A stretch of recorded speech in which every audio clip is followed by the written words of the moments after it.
Hello everybody, I wanted to briefly talk about pronation and why it is the lateral flexion of the torso, of the spine, that creates the pronation action, okay?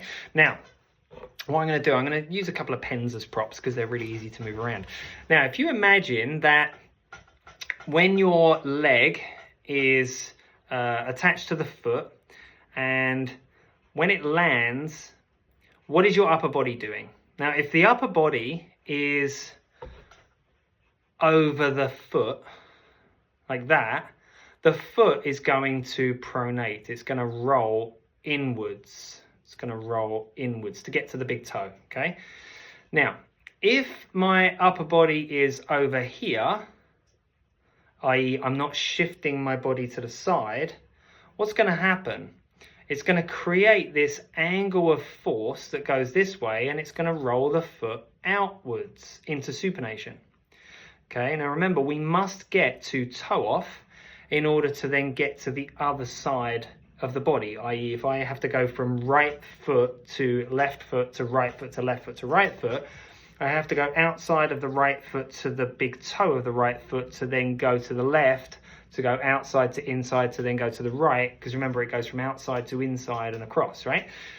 So if I land and I do not get my head over my hip over my foot, all right, I don't shift my body over, I'm going to get this kind of an angle which pushes an outward movement at the hip, and it will just take the foot with it into supination.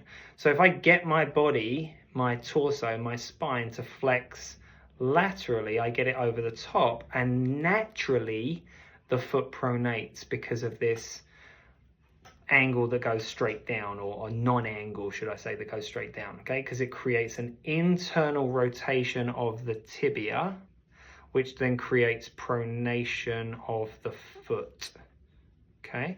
Now, next thing I wanted to talk about, pronation and dorsiflexion.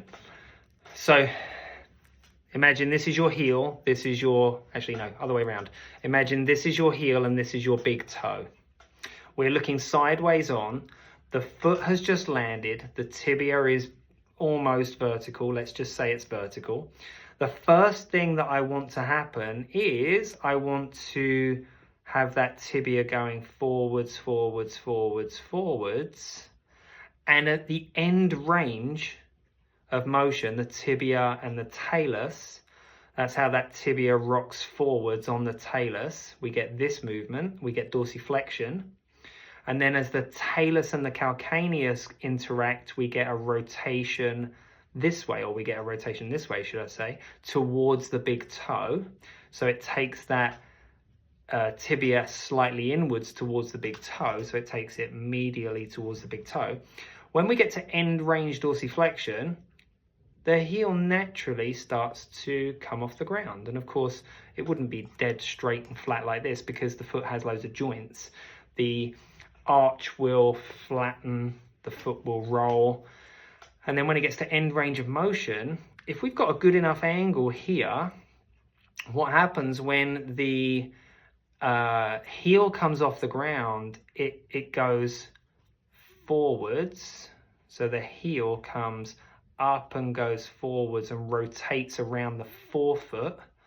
It rotates around the forefoot and takes that with it. So if you look at the angle here, all right, so we've got the tibia here, the knee is here, all right, it's rocking forwards, and then the heel comes off the ground. Look at where the knee's gone, and your body would be up here. It would all be getting pushed forwards.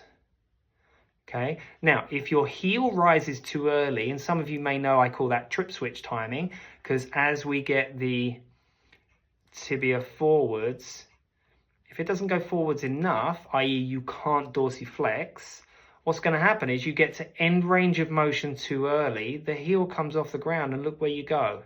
You go upwards, not forwards. Okay, now that relies on a foot that's flexible enough, an arch that can actually let go and load, because arches when they are unloaded are like this, arches when they are loaded are flattened, and then it springs back up. So as your body goes over the foot and then the heel comes off the ground, obviously your center of mass has now gone past your toes, and of course the vertical load is less and the spring can then spring you back up. Okay, so it pushes back up with a little bit of muscle contraction force as well. The spring springs back up and pushes you forwards. Okay, it only pushes you forwards because we've got this long lever here. We've got the foot. So your forefoot must be able to take the load of your body all the way out here. Not like in a heel raise where we keep the body over the heel and it goes up and down like this. That doesn't load the forefoot correctly. All right, there's a hell of a lot more torque when the body weight is here, up here, because remember it would be, this is your tibia, femur would be on top, and then body would be on top of that. So your body weight would be all the way over here relative to your foot being here, okay?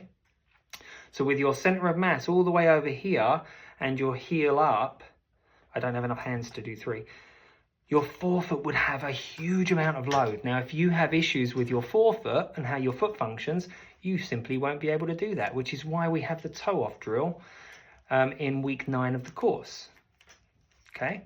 So what you're teaching yourself there is dorsiflexion. You're teaching yourself internal rotation of the foot, which is obviously dorsiflexion pronation, okay? And then you're training the forefoot and the toes, which is why we have toe splay, because that helps to make all of those ligaments taut. Because if we don't splay the toes, then we get slack in those ligaments, and that's when we get muscle strains, because muscles are trying to do what the ligaments should be doing in the foot. All right, so we have to train the forefoot to be able to take the load. The forefoot is by far the load-bearing piece of the foot. All right, it's under much higher load than the heel is, because your center of mass goes over, there's more torque there, there's a big long lever of the foot, right? So that's why we train the forefoot to do the right thing. And when we train the forefoot to do the right thing, all of the other tissues respond to it, all right? So in training those things, we actually get a change in all of the tissues all the way up, all right? So that's why we have the toe off drill in week 9, all right?